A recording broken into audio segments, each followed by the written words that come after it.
हमारा मन कहाँ बैठा है ये हमें देखना है। आत्मा में है कि जगत में है। शरीर से तो तुम कहीं भी बैठे हो सकते हो, शरीर से अच्छी जगह भी बैठे हो सकते हो, शरीर से कोई खराब जगह भी बैठे हो सकते हो, लेकिन मन कहाँ है और किस उद्देश्य से बैठे हो। कहा जाता है कि गुरु को अगर आप देखो कि वो कहीं किसी शराब के ठेके पर आपको बैठा हुआ दिखाई दे जाए, कहीं जुआ चलता हो वहाँ बैठा दिखाई दे जाए, कहीं पे कोई नाच गाना चलता हो तो वहाँ बैठा दिखाई दे जाए, ऐसे तो आप बोलोगे अरे गुरु जो है यहाँ बैठा है। मगर वो बाहर शरीर से चाहे किसी भी जगह बैठा हुआ दिखे, मगर उसका मन कहाँ पर है और वो वहाँ क्यों बैठा है, वो कारण आप देखोगे तो अपने किसी न किसी भक्त के उद्धार के लिए वहाँ गया होगा। या तो कोई बड़ा आदती होगा जो वहाँ जाता होगा, तो उससे वो गलत आदत छुड़ाने के लिए वो वहाँ गया होगा।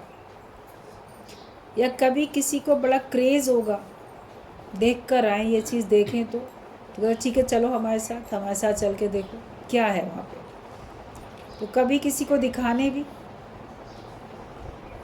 गुरु लोग भी हम देखते थे कि कभी किसी को कहीं जगह दिखाने के लिए भी ले जाते थे। देखो ये 5 स्टार होटल है, चलो घूम के आओ, देख के आओ कैसे कैसे होता है वहाँ, कैसे बैठते हैं, कितना तरीके से कैसे परोसा जाता है। तो वो सब मन में कभी कोई कभी नहीं गया तो क्रेज़ होता है ना कि पता नहीं इतने बड़े होटल में कैसे सब चीज़ें मैनेज होती हैं। तो वो भी कभी दिखाने के लिए भी ले जाते हैं, कभी किसी स्थान को घुमाने दिखाने भी ले जाते हैं, कभी मन है किसी का तो गुरु अगर कहीं जाता है तो वो अपने भक्तों के उद्धार के लिए जाता है। सच्चा जो ब्रह्मज्ञानी संत है वो अपना स्वयं का रस लेने नहीं जाता कहीं पर भी, वो जाता है तो दूसरे को आत्मा का रस दिलाने और माया के रसों से छुड़ाने के लिए जाता है। कोई विषयों के रस में है उसको वहाँ से छुड़ाए।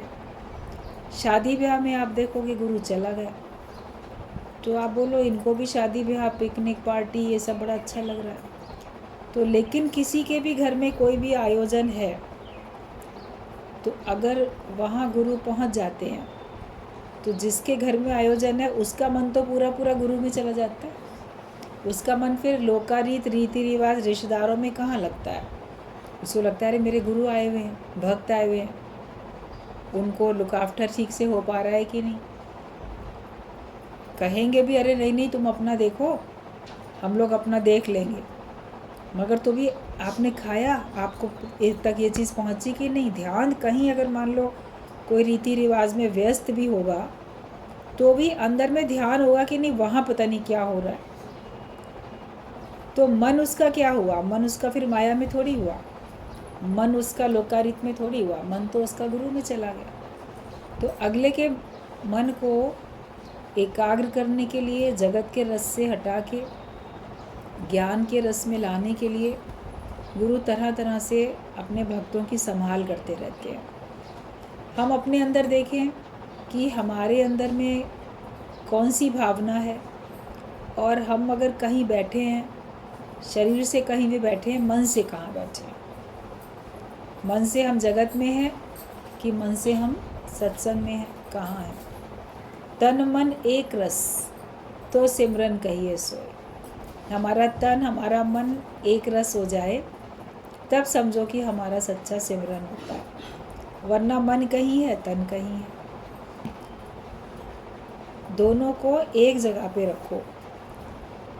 मन का स्वभाव ऐसा होता है कि वो बुराई की तरफ अधिक जाता है, नीचाई की तरफ जाता है, बुराई की तरफ जाता है।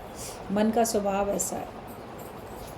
कहा जाता है कि जब तक आपका मन ज्ञानवान नहीं होता तब तक आपका मन ऐसा रहता है कि जैसे मक्खी होती है, तो वो मिठाई की दुकान पे बैठी है, मान लो अच्छी उसको मीठी चीज़ खाने के लिए मिल रही है, लेकिन वहीं से अगर जमादार का कूड़े का पूरा ठेला अगर जाता है तो वहाँ से उड़ के वो कूड़े के ढेर पर भी बैठ जाती है गंदगी को खाने के लिए। ये नहीं सोचती जब मुझे अच्छी चीज़ मिल रही है तो मैं गंदगी में क्यों जाऊँ।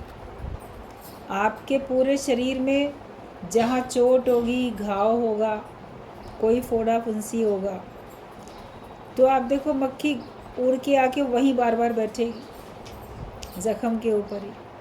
आपका साफ़ सुथरा सुंदर जो स्किन है, शरीर है, वहाँ नहीं बैठेगी, वहाँ बैठेगी।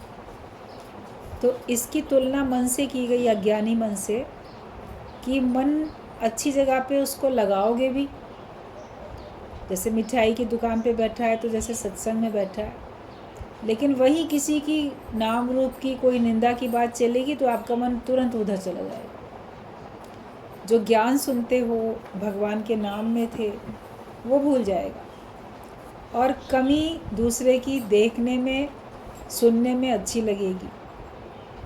तो इस स्वभाव को दूर करना है। तो जैसे कौवे का स्वभाव है, मान लो गंदगी खाना बैठना, लेकिन हंस का स्वभाव है, कहा जाता है वो मोती चुगता है, मतलब वो अच्छा ही खाता है, गंदगी नहीं खाता। तो काग पलट गुरु हंसा कीनी, दीनी नाम निशानी। भगवान नाम की निशानी गुरु हमको देता है, भगवान के नाम की, और हमारी मनोवृत्तियों को पलट देता है। जो जगत में दोष और बुराई देखते थे उससे हटके अब अच्छाई देखते हैं, और बाहर अच्छाई बुराई दोनों हैं। हम अपने अंदर अच्छाई ग्रहण करते हैं, अपने अंदर हम बुराई ग्रहण नहीं करते, हम अपने अंदर अच्छाई ग्रहण करते हैं। अगर आप ऐसे बनते हो तो आप शुद्ध होते जाते हो। संतों के नाम के आगे हंस, परमहंस, ऐसे ऐसे शब्द लगाए जाते हैं, क्योंकि हंस को बड़ा शुद्ध माना जाता है कि वो गंदगी नहीं खाता है। तो हमारा मन भी अगर विषय विकारों में, माया में नहीं जाता तो हम फिर शुद्ध बन जाते हैं, और निर्लेप न्यारे हमको बन के रहना है। किसी भी अवस्था में हमारा मन माया में अटके नहीं, ये हमें सावधानी ज़रूर रखनी है। तो हमारा मन कहाँ बैठा है ये हमको देखना है। हर एक का जीवन पहले कोरा कागज़ था। तुम उसमें क्या क्या लिखते हो? आप डायरी लिखते हो, जो पन्ने लिख गए वो तो लिख गए। आगे लिखने के लिए आपको कोरे कागज़ चाहिए ना, कोरे पन्ने चाहिए जिस पे कुछ ना लिखा हो। तो उसमें फिर आप जो मर्ज़ी लिखते हो। सत्संग में बैठते हो तो सत्संग की बातें लिखते हो, कहीं मान लो कोई और आयोजन होता है, कुछ और बातें नोट करनी है तो आप दूसरी बातें नोट करते हो, लेकिन कोरे कागज़ पे ही तो नोट करते हो। बचपन से जीवन तो सबको भगवान ने ऐसी नोटबुक दी है, कोरा कागज़, उसमें आज दिन तक लिखते ही चले आ रहे हैं। क्या लिखते चले आ रहे हैं? अपने जीवन में कौन से रंग भरते आते हैं, अपने जीवन में कौन सी बातें हम उतारते हैं, आचरण में लाते हैं, क्या भरते हैं अपने जीवन में, वो हमें ज़रूर ध्यान देना है, उस पर ध्यान रखना है कि है तो कोरा, आगे भी है। एक एक दिन जो शुरू हुआ, आज के दिन में अपने दिल दिमाग में क्या लिखा, कल तक जो लिख गया था वो तो लिख ही गया। अब आज के दिन में वही बात थोड़ी लिखनी है, आज के दिन की नई बात लिखो। आप आज के दिन में पुरानी बात भी लिख देते हो, नई भी लिख देते हो, तो कोरे कागज़ को तो ख़राब कर देते हो। दिन तो बीत गया, मगर जो घटनाएं घट गई वो तुम्हारे दिल दिमाग में छपी रह गई। उनको आज याद रखना, उनको आज दोहराना, ऐसा है जैसे कि लिखे हुए के ऊपर फिर लिखा, कुछ नया लिख दिया, तो वो पूरा ही ख़राब हो जाता है, पढ़ने में नहीं आता, न पुराना न नया, तो वो तो व्यर्थ हो गया आपका लिखना। इसलिए अपने जीवन को, पहले बच्चों को स्कूल भेजते थे, स्लेट होती थी तो उसके ऊपर लिखते थे, फिर उसको पोंछ देते थे, फिर नया लिखते थे। स्कूल में भी ब्लैक बोर्ड होता था, उस पर टीचर लिखती थी, फिर उसको डस्टर से मिटा देती, फिर नया लिखती थी। लिखे के ऊपर थोड़ी ना लिखते हैं। तो हम अपने जीवन में रोज़ नया नया कुछ लिखें, गुरु से जो हमको नया ज्ञान मिलता है, आज के दिन में वही लिखो और उसी को दोहराओ। आज का लेसन याद करो, जो बात कही जाए उसको समझो, जो बात आपको आज माननी है उसको मानो, जो त्यागनी है उसको त्यागते चले जाओ। तो कोरा कागज़ जीवन है, हम उस पर क्या लिखते हैं? माया लिख देते हैं कि भगवान लिख देते हैं। जो गलती को ना दोहराए उसे इंसान कहते हैं। अपने को इंसान तो मान रहे हैं सब लोग, लेकिन सेम गलतियां बार बार रोज़ करते चले आ रहे हैं। सच्चा इंसान वही है जो गलती से भी सीख जाता है, सबक ले लेता है। ना दोहराने का संकल्प लो। कल तक जो मेरे से भूलें हुई, जो गलतियां हुई, उनको रियलाइज़ करो। जब मानोगे कि मेरे से वो गलती हुई तब तो उसको छोड़ोगे। जब आप मानोगे मेरे से गलती थोड़ी हुई है, मैं सही था, तो नहीं छोड़ सकते। लेकिन जब ये जान लो, मान लो कि मेरे से गलती हो गई थी, वो चीज़ गलत थी, जो भी कर्म हमसे हुआ, मन से हुआ, मन से किसी को बद्दुआएं दी या वाणी से शब्द किसी को ऐसे बोले कि दिल दुख गया, शरीर से ऐसे कर्म हुए जो कि दूसरे को नुकसान पहुंचाने वाले हुए, तो वो सारे बदकर्म थे, उनको दोबारा से नहीं करना। ना दोहराने का संकल्प लो।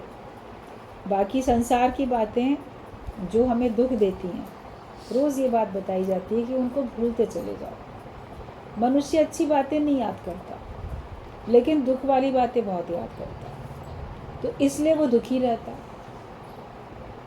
लेकिन कभी ज़िंदगी में कभी कोई चुटकुला भी किसी ने सुनाया होगा तो हंसी आई होगी, उसी को याद करके हंस लो। मान लो असली सुख तुम्हारे जीवन में नहीं है, लेकिन कभी तुमने किसी भी मौके पे, किसी बात पे कभी तो ज़िंदगी में हंसे होंगे, कभी तो मुस्कुराए होंगे।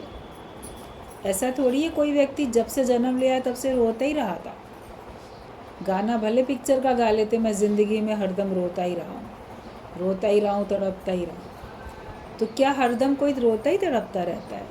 कभी तो वो भी मुस्कुराता है, कभी तो वो भी हंसता है। उस हंसी, उस मुस्कुराहट को याद रखो।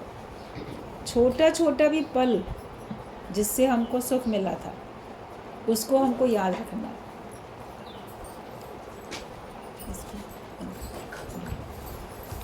तो जो भी छोटे छोटे पल हैं उन्हें हमें याद रखना है, और उन खुशियों को हमको याद रखना है।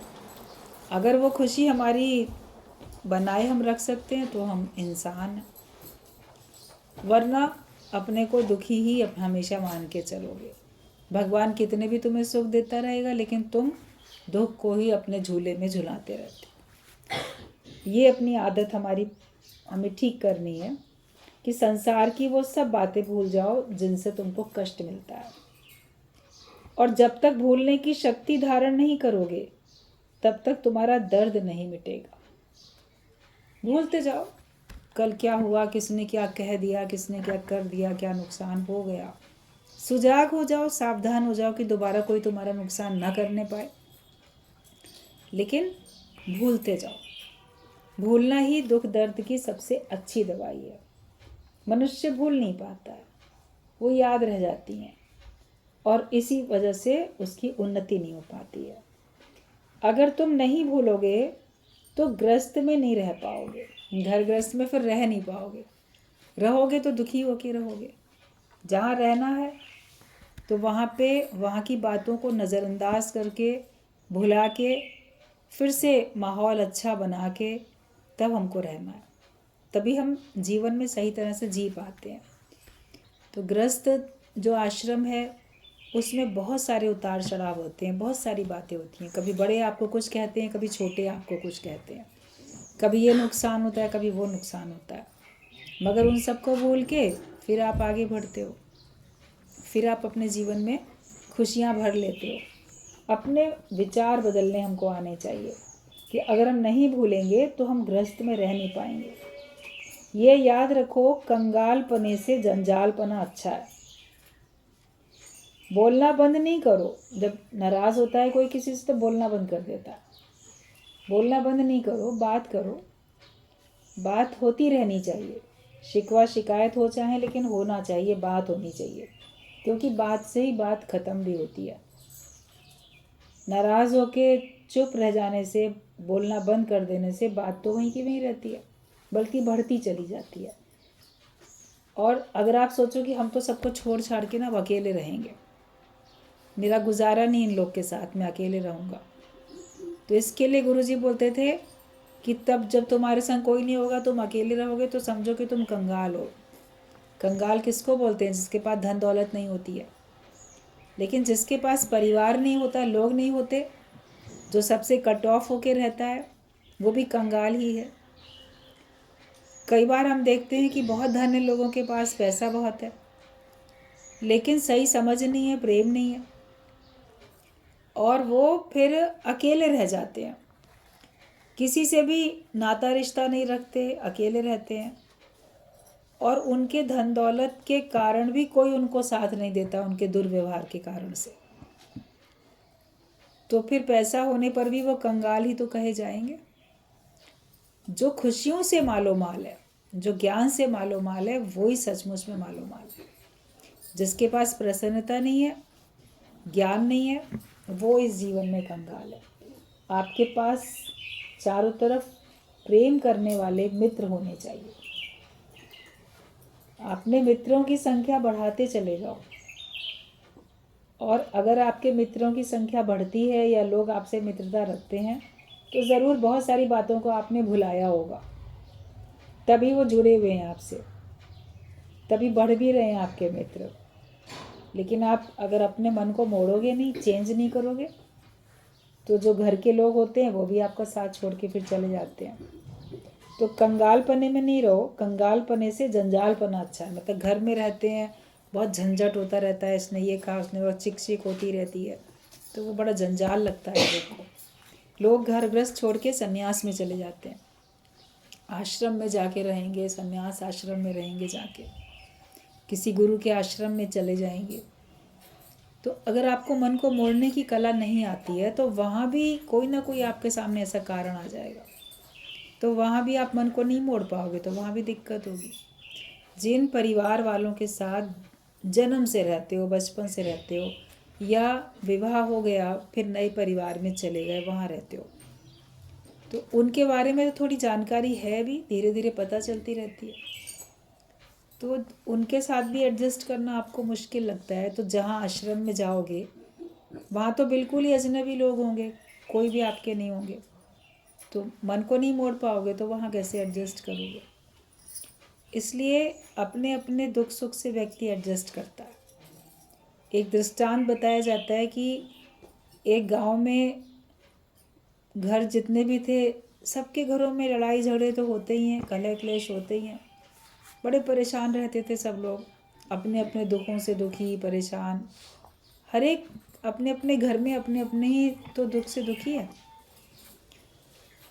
प्रार्थना करते थे भगवान से कि हमारे कष्ट दूर होएं। सभी लोग जब कभी मंदिर जाते हैं, भगवान के आगे हाथ जोड़ के प्रार्थना करते हैं, तो हर एक अपने दुख को दूर करने की तो प्रार्थना करता ही करता है कि मेरे दुख दूर हो जाए।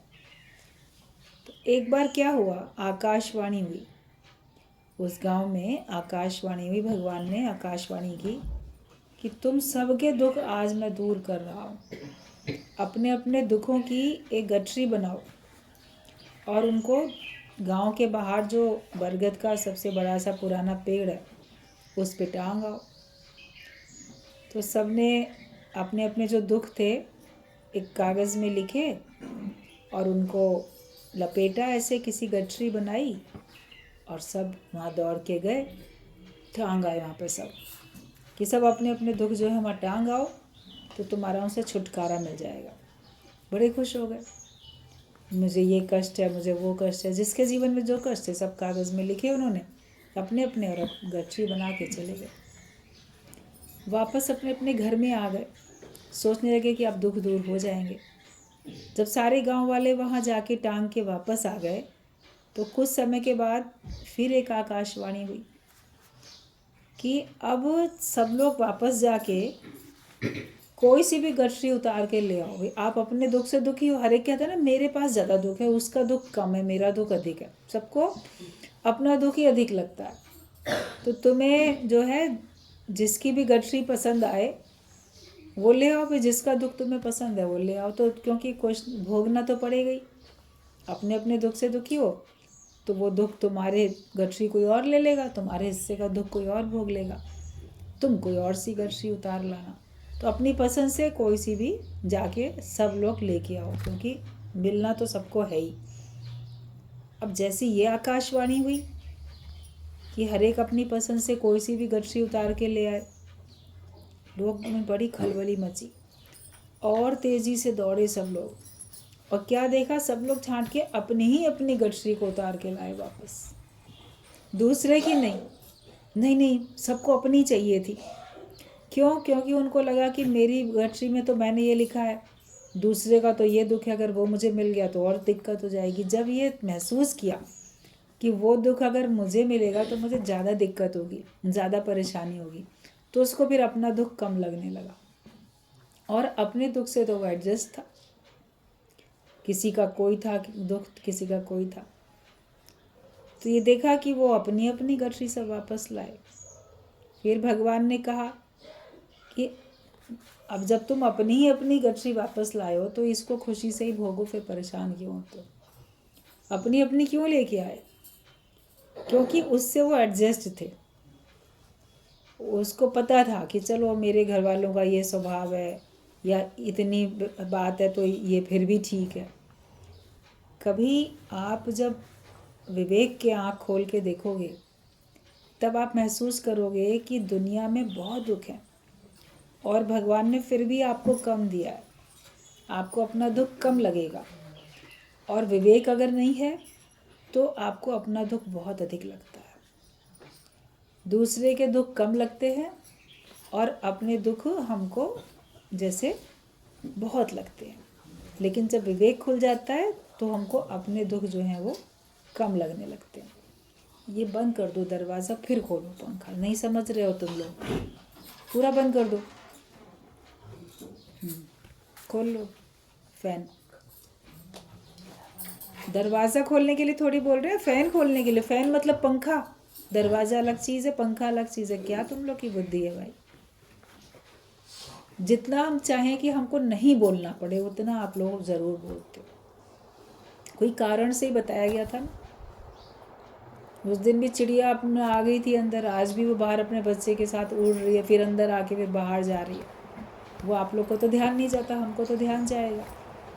फिर अभी पंखे में कट के मरे तो फिर सब हाय हाय करोगे, अरे ये क्या हो गया? क्यों नहीं ध्यान देते हो? इशारा समझ में आना चाहिए ना। जब इतना इशारे नहीं समझते, बात चल रही है, सत्संग चल रहा है, सत्संग के बीच में सब ये सब हो रही है, रिकॉर्डिंग भी हो रही है, और सब ये सब बातें ज़रूरी है कि हम बोलें। क्यों नहीं इशारा समझते हो? और आए हो तो अगर नहीं चल रहा है पंखा तो कोई कारण होगा, फिर आते के साथ ही इशारा, पंखा खोलो पंखा खोलो। थोड़ा बैठ के माहौल को समझने की कोशिश किया करो, और आप लोग भी समझा करो हमने किस कारण से बंद करने के लिए कहा। क्यों नहीं समझते हो? एक ट्रैक पे आप लोग की बुद्धि चलती रहती है, ऑलराउंडर नहीं बनते, चारों तरफ का नहीं देखते हो, बाहर कैसा माहौल है, क्या किस कारण से कौन सी बात कही गई। जब इतना इशारा समझ जाओ तब समझना कि तुम लोग गुरुवान हो, वरना सब मोटी बुद्धि के लोग बैठ जाते हो, सूक्ष्म बुद्धि नहीं बनती आप लोगों की।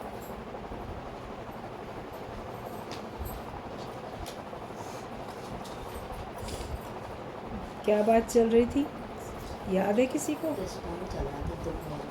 दृष्टांत दुख वाला। अपने अपने दुख में सब एडजस्ट है। तो अपने अपने दुख में तो एडजस्ट हो, तो फिर उसकी शिकवे शिकायत क्यों करते हो?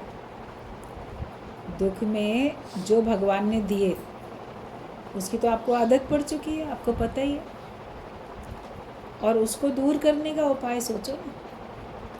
ये नहीं कि आप उसमें हाय हाय करो। कहा जाता है देह धरे का दंड है, सब काहू को होए, ज्ञानी भोगे हंस के, अज्ञानी भोगे रो। हर एक जो भी देह धारण करके आता है उसको कोई ना कोई तो कर्म का हिसाब किताब है, तभी तो उसको नया जन्म लेना पड़ा, वरना तो वो पिछले जन्म में ही मुक्त हो गया होता, उसको दोबारा से देह धारण ही नहीं करनी पड़ती। लेकिन अगर उसने देह धारण की है तो उसके खाते में कुछ अच्छा बुरा होगा, या उसके खाते में मान लो नहीं है तो भी परमात्मा दूसरों को आदर्श दिखाने के लिए उसके जीवन में कुछ अच्छा बुरा दोनों रखेंगे। ब्रह्मज्ञानियों के जीवन में भी, संतों के जीवन में भी आपको दुख सुख दोनों ही मिलेंगे, सुख भी दिखेगा, दुख भी कोई दिखेगा। तो वो मान लो उनके खाते में नहीं था, संत दूसरे का उद्धार कल्याण करने के लिए ही मान लो धरती पे आए हैं, तो भी औरों को आदर्श दिखाने के लिए भगवान उनके जीवन में भी कुछ ना कुछ ऐसी रचना रच देता है। अवतारों के जीवन में भी ऐसी ऐसी रचनाएं रची होती हैं, कुछ सुख की कुछ दुख की। तो दोनों चीज़ों का आपको पता होता है कि ये कैसे सुख में सुखी नहीं होते, मतलब लिपायमान नहीं होते, और दुख में ठीक वो उसमें दुखी नहीं होते। वो महसूस करते हैं कि दुख सुख मेरे लिए एक समान है। अपने अपने जीवन में सब देखें कि आए हैं तो फिर हमें उसमें शिकवे शिकायत नहीं करने। मिलता है कुछ परमात्मा की कृपा से सुख, तो ईश्वर के शुक्राने गाओ, उसकी मेहरबानी है। दुख मिलता है तो शिकवे शिकायत नहीं करो, भगवान ने सहने की शक्ति भी दी है। कितना भी भारी दुख क्यों ना हो, उसको सह तो लेते ही हो, सहा ही जाता है। असहनीय बोलोगे बड़ा असहनीय दुख है, लेकिन बोल तो रहे हैं, मगर फिर भी उसको सहने की शक्ति भगवान ने दी तो है। जिसके अंदर विवेक नहीं होता है वही नहीं सह पाता, वो तो छोटी छोटी बातों में भी सुसाइड कर लेगा। एक थी कोई, पैसा कम हो गया, पति का कुछ बहुत नुकसान हुआ धन में, पहले बड़े अमीर थे, कार में चलते थे बढ़िया, अब पैदल की नौबत आ गई। अब इतनी भी गरीबी नहीं थी कि उनके पास खाने को ना हो, भीख मांगनी पड़ती हो, इतना भी नहीं था। लेकिन जो अति था उससे बिल्कुल जैसे बहुत कोई हायर क्लास में हो तो एकदम लोअर क्लास में एक तरीके से लगे उसको। हालांकि परिवार के लोग जो होते हैं वो फिर मेहनत करते, बिजनेस में अगर बहुत घाटा पड़ भी जाता है तो दोबारा से उसको पूरा करने के लिए फिर मेहनत करते हैं, मगर उसको वो गरीबी असहनीय होने लगी, सहन नहीं होती थी।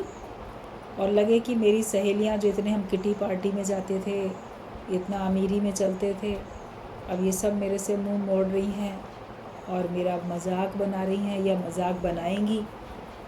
तो इन्हीं बातों में वो सहन नहीं कर पाई और उसने सुसाइड कर लिया। जबकि वो सत्संग में कोई लाया भी उसको, मालेविन्य में आई भी, गुरुजी से बातचीत भी हुई, थोड़े दिन आई मगर सत्संग की बात समझ भी नहीं पाती थी, वही परेशानी।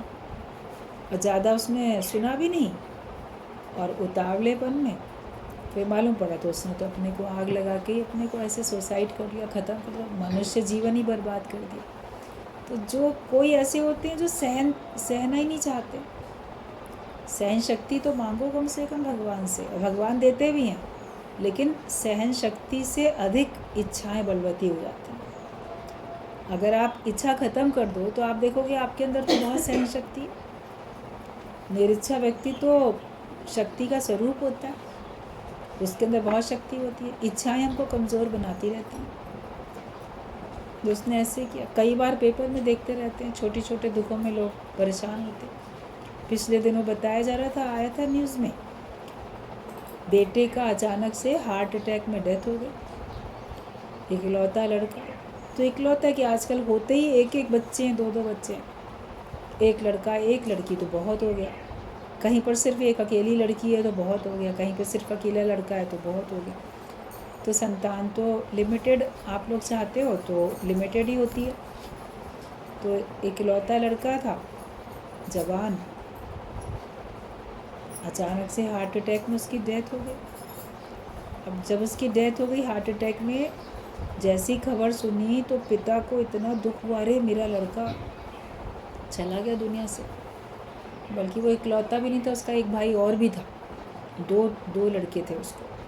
मगर जवान लड़के की मृत्यु हुई तो उसको इतना दुख पहुंचा एकदम से, अरे मेरे बेटे की डेथ हो गई। बस घर में आके, अस्पताल में उसके घर में आके, और उसने क्या किया, उसके पास लाइसेंस वाली अपनी बंदूक थी, अपने कोई गोली मार ली, खुद भी मर गया। अब एट ए टाइम उसके घर में से 2 डेड बॉडीज़ गई।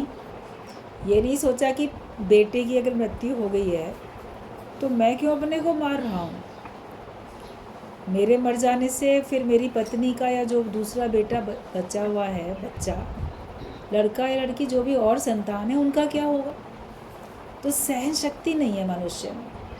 इतना सुखों का अधीन हो चुका है कि सुख में जरा सी भी विघ्न पड़ती है तो बस वो अपने को पहले ख़त्म करने की सोचता है। सुख का मन जो है आदती इतना बन चुका है, उसको लगता है नहीं, बस मेरा सारा सुख, मेरी खुशियाँ दूसरे पे आधारित है। ज्ञानी का सुख, ज्ञानी की खुशी अपने स्वयं पे आधारित होती है। वो दूसरे पे आधारित नहीं रखता कि उसके कारण से मैं सुखी हूँ, उसके कारण से मैं इतना दुखी हो जाऊँ कि अपने को ख़त्म कर लूँ। मनुष्य जन्म तो बार बार मिलता भी नहीं है, अब मिला है तो सहन तो करो। दुख को भी सहने की शक्ति होनी चाहिए, सुखों को भी सहने की शक्ति होनी चाहिए। कोई लोग सुखों को नहीं सह पाते तो अहंकारी बन जाते हैं, उन्मादी बन जाते हैं, प्रमादी बन जाते हैं, क्योंकि उसको भी नहीं हजम कर पाते। मान सम्मान मिलता है बहुत, उसको हजम नहीं कर पाते, बहुत अहंकारी बन जाते हैं। तो हर चीज़ को हमको सहना आना चाहिए। वो तो ज्ञान से ही होगा, और ज्ञान में भी केवल आके बैठने से नहीं, उसको ज्ञान को धारण करने से होगा। बहुत अच्छी से अच्छी मेडिसिन आपको मिल जाए, लेकिन आप खाओगे नहीं तो आपका रोग तो जाएगा नहीं, बीमारी तो वहीं की वहीं रहेगी। और परहेज़ नहीं करोगे तो भी आपका रोग नहीं जाएगा। दवाई भी खाई मगर परहेज़ नहीं किया। तो हर बातें समझनी चाहिए और अपने अंदर रखो सहन शक्ति। तो हम दुख सह नहीं पाते तो छोड़ के हम क्या करते हैं, जंगल में चले जाते हैं। संन्यास कायर व्यक्ति लेते हैं, और वही भूल करते हो जो घर छोड़कर जंगल में चले जाते हो। कष्ट तो सभी राह में है, सभी जगह पर है, सभी राह में। जो राह तुम चुनोगे कष्ट वहाँ मिलेंगे ही मिलेंगे। तो अगर आप सोचते हो घर छोड़ के हम संन्यास धारण कर लें, तो ये आपका कायर का स्वभाव है। सामना नहीं कर पाते, मुकाबला नहीं कर पाते, और उससे मुंह मोड़ के भागना चाहते हो। मुख मोड़ के भागोगे तो तुमको फिर मिलेगा थोड़ी, जो चाहते हो मिलेगा थोड़ी, सुख तुमको मिलेगा थोड़ी। तो हमें घर छोड़ के जंगल में जाने की ज़रूरत नहीं है। जहाँ हैं, जो परिस्थितियाँ हैं, उसमें एडजस्ट करो, या उसको दूर करने के लिए जो भी आपको उपाय आपके सामने है, जो आप कर सकते हो वो आप करो। हमारे अंदर सामर्थ्य होनी चाहिए। सामर्थ्य होती है तो हमारी जीत होती है। आप बोलो मेरे तो मुकाबले में ना कोई नहीं है, मेरा साथ देने वाला कोई नहीं है, मैं तो अकेला हूँ, विरोधी बहुत है, घर में सब एक विचार के, मैं एक अकेला एक विचार का, मेरे को सपोर्ट करने वाला कोई नहीं है। तो अपने सपोर्टर खुद बनो, सामर्थ्य रखोगे तुम्हारी जीत होगी। अभी महाभारत में आप स्टोरी में देखते हो, पांडव तो 5 थे, कौरव 100 थे। वो गिनती में ज़्यादा थे ना, और ये गिनती में कम थे। फिर जो इनको सेना भी मिली वो भी उनके मुकाबले में इनकी तरफ से कम थे, उनकी तरफ से ज़्यादा थे। मगर फिर जीत किसकी हुई? जो ज़्यादा थे गिनती में उनकी थोड़ी जीत हुई, जो कम थे उनकी जीत हुई, क्योंकि उनके पास हौसला, हिम्मत थी, वो सामर्थ्य थी उनमें, और परमात्मा को अपने साथ रखा था। जिसके पक्ष में भगवान है तो उसकी हार कैसे हो सकती है? हमेशा महसूस करो कि मेरा साथी भगवान मेरे साथ है, और अपने को इतना समर्थ बनाओ, इतना अपने को शक्तिशाली बनाओ कि आप अकेले भी होगे तो भी आप सारे संसार का मुकाबला कर सकते हो। ये नहीं कि मेरी तरफ से कोई बोलने वाला नहीं है इसलिए मैं हार जाता हूँ। आप अपनी तरफ से खुद बोलने वाले बनो, और खुद अपनी परिस्थितियों को जांच परख के उसका मुकाबला करने वाले बनो, तो फिर आप जीतोगे। कष्ट तो सभी राह में आते हैं, जो भी कष्ट आते हैं वो सभी के रास्ते पे आते हैं। ऐसा नहीं है कि यहाँ दुख है वहाँ दुख नहीं है, यहाँ पे सुख है यहाँ पे आराम है, वहाँ कोई परेशानी नहीं है वहाँ परेशानी है। हर जगह रहती है, उतार चढ़ाव हर जगह पे रहते हैं, सारे मौसम हर जगह पे आते ही रहते हैं। तो हमें अपने स्वयं के सामर्थ्य को देखना चाहिए, अपने को सामर्थ्यवान बनाना, समर्थ बनाओ अपने आप को। तुम कष्ट देखकर अगर पीछे हटने की कोशिश करोगे तो फिर लोग तुमको बदनाम करेंगे। जैसे सती अगर लकड़ी न चढ़े तो लोग पत्थरों से मारते थे, बदनामी करते थे। तो तुम भी कष्ट देखकर अगर इस राह से पीछे हटने की कोशिश करते हो तो तुमको लोग बदनाम करते हैं, तुम्हारा नुकसान होता है। पहले ज़माने में सती प्रथा थी, बहुत सारी स्त्रियाँ ऐसी होती थी, पति चला गया अब हम भी चले जाएंगे दुनिया से। सती होना बड़ी अच्छी बात है, एक ये धारणा थी लोगों के अंदर में। ये इतनी सती है, पतिव्रता है कि पति दुनिया से गया तो उसी के संग जीवित जल गई। बड़ा अच्छा मानते थे लोग वह पुराने ज़माने में। और कोई कोई होता था जो सती होता था, मतलब उसी के साथ जल जाता था, तो वो घर से पूरे 16 श्रृंगार करके जाती थी और वहाँ चिता में उसके मृत पति को लिटाया गया। वो जीवित वहाँ भी खुद बैठ जाती थी, उसका सर अपनी गोद में लेके, और संग जल जाती थी। तो अगर कोई इस घर से सती होने के लिए निकल के जाए, लोग बड़ी ढोल बजा के वाहवाही करते हुए जा रहे हैं, अरे कितनी शक्तिशाली महिला है जा रही है, और वहाँ पे शमशान घाट में चिताएं जलती हुई देख के, आग देख के वो डर के कारण वापस आ जाए, अरे नहीं नहीं हम नहीं जलेंगे। तो अगर वापस आए तो उसकी तो फिर बहुत बदनामी होती थी। बड़ी गई थी सती बनने के लिए, अग्नि की लपटें देखकर ही डर गई, ये क्या सती बनेगी। फिर उसको हमेशा बड़ी बदनामी मिलती थी, ऐसी स्त्री को बड़ा दुत्कारा जाता था कि गई क्यों थी, वरना पहले ही घर में बैठती, कहा ही क्यों था कि हम सती बनेंगे। तो ऐसे ही हम सत्संग की राह में चले ही क्यों, हमने ये बीड़ा उठाया ही क्यों कि हम ज्ञानवान बनेंगे। अगर हम रास्ते के विघ्न बाधाएं कांटे देख के वापस हो जाते हैं, नहीं नहीं यहाँ पे तो बड़ी त्याग तपस्या करनी पड़ेगी, यहाँ ये त्याग करना पड़ेगा, यहाँ इसको मोड़ना पड़ेगा, मन को मोड़ना पड़ेगा, हम नहीं कर पाएंगे, हम तो माया में ही भले, तो फिर उतना कदम बढ़ाया ही क्यों था। तो फिर आपकी और अधिक बदनामी होती है। जैसे सती अगर सती ना होए तो उसकी बदनामी, तो ऐसे ही हम इस राह पे आगे बढ़े और अधूरे रह जाएं, पूरे ना बने, बल्कि वापस मायावी बन जाएं। तो वापस मायावी बनने में, माया का बनने में आपकी और अधिक बदनामी है। तो ये रास्ता अगर चुना है तो मुश्किल आए, परेशानियां आए, अपने को पूर्णता में लाने के लिए ही प्रयत्न करना चाहिए। ज़्यादा में ज़्यादा क्या होगा, आप इस जन्म में पूरे नहीं बन पाओगे, लेकिन वापस माया के तो नहीं बनो। जितनी आप कोशिश कर सकते हो उतनी करो, माया से बन के तो नहीं बैठो, माया के फिर सुख लेने के लिए तो नहीं बैठ जाओ। और वो सुख लगेंगे भी नहीं, क्योंकि है ही नहीं। सच्चाई समझ में आ गई है तो अब उसमें पहले की तरह सुखी हो भी नहीं सकते, और आप जो भाग्य में दुख है उनसे बच भी नहीं सकते हो। तो आप अपना जो भी लक्ष्य था उसको अगर नहीं प्राप्त करते हो तो अधूरे ही रह जाते हो। तो ये ना हो कि ऐसा ना हो राह में हम रह जाएं अधूरे, ये ना हो कि आयु चली जाए और हम राह में भी अधूरे ही रह जाएं। अपने को पूर्णता में लाने के लिए लगातार प्रयत्न करते हो, जितना हमसे हो सकता है उतना करें, और अपने को और शक्तिशाली और सामर्थ्यवान बनाएं कि माया के कैसे भी विघ्न बाधा वाले जो भी सामने आएंगे सीन, उसमें मैं विचलित नहीं हो जाऊंगा। तो कष्ट देख के तुम पीछे हटने की कोशिश नहीं करो। ज्ञान की राह में बड़े कष्ट हैं, शुरू में तो कष्ट दिखते हैं। लोग, मान लो परिवार के लोग आपसे नाता तोड़ देते हैं, बात नहीं करते, आपको सत्संग में आने जाने के लिए खर्चा नहीं देते, सहयोग नहीं करते। आप बोलो कि मैं तो अच्छी रास्ते पे चल रहा था, ये लोग मेरे से नफरत क्यों करने लगे, तो आप दुखी होने लग जाते हो।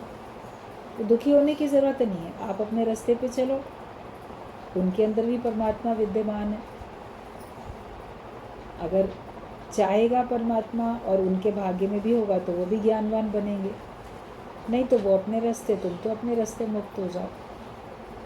कोई किसी के संग में ना आया है, ना संग में कोई जाएगा। हर एक अपने अपने कर्म और उनके फलों से बंधता है, और अपना अपना पुरुषार्थ करके जो जिसने राह चुनी वो उस राह पे चलता है। आपको अगर सत्संग की राह पसंद आई, ज्ञान की राह पसंद आई, तो इसी में पूरे बनो। तुम ज्ञान देख, कष्ट देखकर पीछे हटने की कोशिश नहीं करो। कृष्ण ने अर्जुन को युद्ध छोड़ता देखकर तो गाली दी। मुकाबला करो तो तुमको शक्ति भी आएगी और तभी शांति मिलेगी।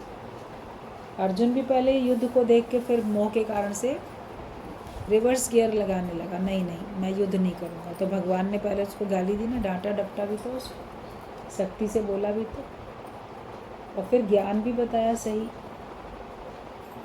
अब वो मित्र भी था और नम्रता भाव में भी था, श्रद्धा विश्वास भी था। उसने फिर शरणागत भी हुआ, उसने उनको पूर्ण उस समय भगवान गुरु जाना, तो उसकी बात मानी भी और देखा, मुकाबला किया तो वो जीता भी तो, हारा थोड़ी। तो जब हम मुकाबला करेंगे तभी शक्ति आएगी। कोई सोचता है कि हम कर नहीं पाएंगे, तो करने की कोशिश तो करो, तब तो पता चलेगा तुम पूरा कर पाए कि नहीं कर पाए। इतना भार हम उठा नहीं पाएंगे, तो उठा के देखो तो उठा सकते हो कि नहीं उठा सकते। थोड़ा थोड़ा करते करते बहुत ज़्यादा भी उठा लिया जाता है। एक एक वचन को मानते मानते पूरा ज्ञान हम जीवन में लगा सकते हैं। अपने को वापस छोटा बच्चा बनाओ। संत और छोटा बच्चा बराबर है। Be like a child. बालकवत हो जाओ। जैसे बच्चे के अंदर कोई मोह माया ममता नहीं होती, उसके अंदर में लोभ लालच नहीं होता, उसके अंदर अहंकार नहीं होता, ऐसे ही जो संत होते हैं वही बालकवत सरल होते हैं, भोले भाले सरल, और वो अपने ज्ञान में ही रहते हैं। बच्चे फिर भी अबोध हैं, मगर संत बोध होते हुए भी बालकवत होता है, उसको समझ भी होती है। छोटे बच्चों को तो कोई बहका के इधर उधर कर सकता है, मगर संत को इतना बोध होता है कि उसको कोई बहका नहीं सकता, लेकिन दिल से वो बच्चों की तरीके से सरल सीधा होता है, कोई उसमें हेरा फेरी नहीं होती है। तो अपने अंतर मन को बिल्कुल बालकवत बना के चलो। कष्ट अगर नहीं सहोगे तो सन्यास भी कैसे लोगे। गोपी चंद की माँ ने जब उसके बाल सुलझाए तो दर्द से सी आवाज़ निकली। माँ ने कहा, इतना दर्द नहीं सहोगे तो तुम सन्यास कैसे लोगे। एक था गोपी चंद, तो वो सन्यास लेने के लिए जा रहा था। माँ ने कहा, बहुत अच्छी बात है, जा बेटा, तू सन्यासी बनना चाहता है बन। तो फिर वो ऐसी माँ जो थी उसके बालों को सुलझाने लगी। तो जैसे कभी कंघी में कोई उलझ जाते हैं बाल, तो खींचने लगता है बाल, तो मुँह से दर्द से आवाज़ एकदम निकलती है। तो उसके मुंह से आवाज़ निकली। तो उसकी माँ ने कहा, बेटा, एक कंघी करने में बाल खींचने का दर्द तुम अगर नहीं सह पा रहे हो तो सन्यास का कष्ट कैसे सहोगे। ये तो बहुत कम कष्ट है, वहाँ जाओगे तो बहुत कष्ट मिल रहे हैं। तो जब तक कष्ट सहने की तुमको आदत नहीं हो, तुम सन्यासी कैसे बनोगे। सहे राह के जो कांटे वो मंजिल को पाए। तो अगर हम सहन शक्ति नहीं रखेंगे तो हमको मंजिल भी नहीं मिलेगी। तो ये तो बड़ा छोटा दुख है, लेकिन कितने भी बड़े बड़े भी कष्ट आएँ, ज्ञानी उनकी परवाह नहीं करते, वो हंस के उनका मुकाबला करते हैं और उससे वो उपराम होके रहते हैं। तो किसी भी दुख का वर्णन कभी करो नहीं, मेरे जीवन में ये दुख है, मेरे जीवन में वो दुख है तो है, उसको दूर करो, उससे अपने आप को उपराम करो, उसमें लिपायमान क्यों होते हो। और सबको बताने से क्या वो दुख तुम्हारा दूर हो जाएगा। हर एक अपने मन की व्यथा, मन का दुख जो सामने मिलता है उसको बताना शुरू करता है। आदत पड़ी है बोलने की तो वो बोलता है, और सुनने वाले सुन लेंगे। उस समय आपके मुंह पे, अरे बेचारे बड़े दुख की बात है, मगर वो कर क्या सकते हैं। आपके दुखों को दूर तो नहीं कर सकते। वो जो दुख दूर कर सकता है आप उसको बताओ, और दुख ज्ञान के बिना उतरने वाला नहीं। इसलिए कष्ट कैसे भी हो उनका वर्णन नहीं करो। उनसे अपने को उपराम करने के लिए ज्ञानवान बनो। ज्ञानी बनोगे तो आप देखोगे आपके जीवन में कोई कष्ट रह ही नहीं गया। सबकी बातें तुम सह सको, हर एक की बात सह सको। क्राइस्ट ने कहा है कि मैं ही रोज़ झुकता था। एक दृष्टांत है, क्राइस्ट की बात बताई जाती है कि जिस समय क्राइस्ट को एकदम राजा के लोग आ गए और ये था कि अब इनको कैद करके ले जाएंगे, तो क्राइस्ट जो उस समय उनके शिष्य थे वो ऐसे सबके आगे झुकने लगे, मतलब चरण स्पर्श करने के लिए हर एक के अपने शिष्यों के आगे भी झुकने लगे। तो सबने कहा ये आप क्या कर रहे हैं, आप तो हमारे गुरु हैं, आप हमारे आगे क्यों झुक रहे हैं, हम आपके आगे झुकेंगे। तो क्राइस्ट ने कहा ये मैं तुमको अंतिम शिक्षा दे रहा हूँ कि आज दिन तक भी मैं ही तुम्हारे आगे झुकता था। ये मत समझना कि तुम नम्रता करते थे, तुम आदर मान सम्मान करते थे, तुम झुकते थे, लेकिन आज दिन तक मैं ही तुम्हारे आगे झुक रहा था, मैं ही तुम्हारे आगे नम्रता करता था, मैं ही तुमको मान सम्मान देता था, तभी तुम मुझे दे रहे थे। अगर गुरु तुम्हारे आगे न झुके तो तुम तो वैसे इतने अहंकारी हो, झुकने वाले नहीं हो, तो गुरु को ही एडजस्ट करना पड़ता है। तो उसने कहा मैं ही आज दिन तक झुक रहा था, इस बात को तुम रियलाइज़ करना। तो गुरु ही सबको सहन करता रहता है। जो सच्चे संत गुरु होते हैं वो हर एक को सहन करते रहते हैं, अंत तक सहते ही रहते हैं।